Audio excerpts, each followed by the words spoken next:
I never thought the people closest to me would become my greatest enemies. For 15 years, I dedicated my entire life to building the company from scratch. Long nights, endless stress, sacrifices beyond measure. It was all worth it when the business began thriving. And through it all, my wife Clara stood beside me, or so I thought. Clara wasn't just my partner at home. She was also part of the business. She handled the administrative side while I focused on strategy and growth. Together, we built an empire. But what I didn't know was that while I was busy expanding our vision, she and her sister, Violet, were quietly drawing up their own plans. The takeover. It started small. Clara suggested giving Violet a position in the company, just temporary, she said, since Violet had lost her job. I didn't argue. Family is family, right? Besides, Violet seemed grateful. But soon I noticed changes. Clara and Violet had constant private meetings. Departments I once controlled were reassigned. Contracts I should have reviewed bypassed my desk. Every time I asked, Clara would say, "Don't worry, love. We're just taking some weight off your shoulders. You've done so much already." I wanted to believe her. I needed to. But deep down, I knew something wasn't right. The betrayal. The day of the board meeting. I walked in expecting business as usual. Instead, I walked into an ambush. Clara and Violet sat at the head of the table, documents neatly stacked, smiles too sharp to be genuine. The room was tense. Clara cleared her throat. "Darling, there's been a restructuring," she began smoothly. "The board has voted. Effective immediately, Violet and I will be assuming control of the company." I froze. "What do you mean assuming control?" Violet leaned forward with a smirk. "It means you're no longer needed here. You're fired." The word echoed in my ears. Fired. From the very company I built with my own two hands. My own wife and her sister had signed me out of my own empire. Everyone around the table avoided my eyes. Some looked guilty. Others relieved. It was already decided. The following days were a blur. My keycard deactivated. My office emptied. My emails locked. I went from being the CEO to being an outsider overnight. Clara didn't even try to explain at home. She acted as if nothing had happened. Cooking dinner, asking about my day, pretending our marriage was untouched. The betrayal cut deeper with every smile she faked. One night, I confronted her. "Clara, why? After everything we've built, why would you push me out?" She didn't even blink.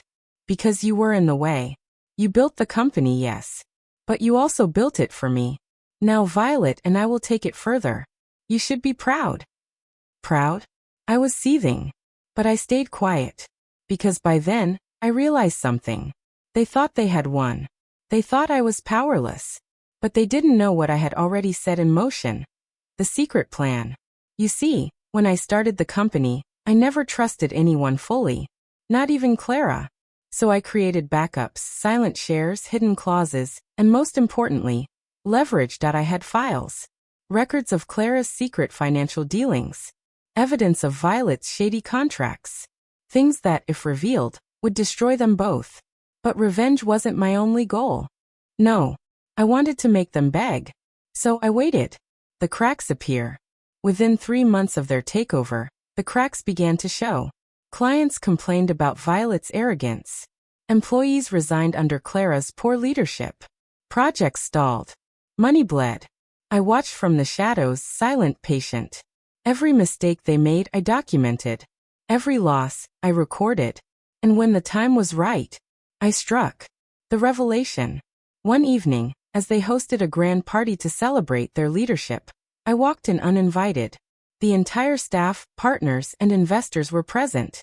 Clara and Violet stood proudly on stage, glasses raised. I stepped up beside them, microphone in hand.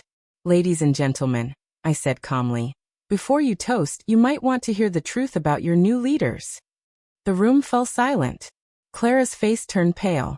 Violet's smile faltered. I pulled out the files. Projector screens lit up with emails, bank transfers, and contracts. Proof of embezzlement, fraud, and betrayal. Gasps filled the air.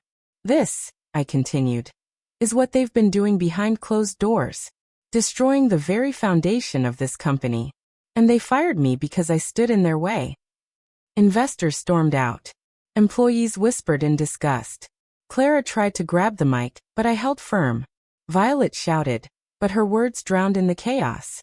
By the end of the night, their empire had collapsed. The aftermath. The board reinstated me within weeks. Clara and Violet were removed permanently. Their reputations shattered, their power gone. At home, Clara tried one last time. Tears in her eyes, she whispered, "I didn't mean for it to go this far. Can't we fix this?" I stared at her, the woman I once loved, and felt nothing. "You already made your choice," I said coldly. "Now live with it." And I walked away.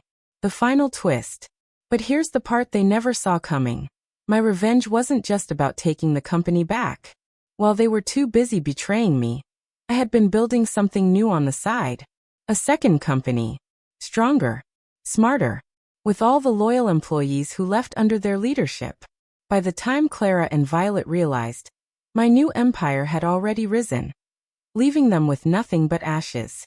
Because sometimes, the greatest revenge isn't just taking back what was yours. It's proving they never had the power in the first place.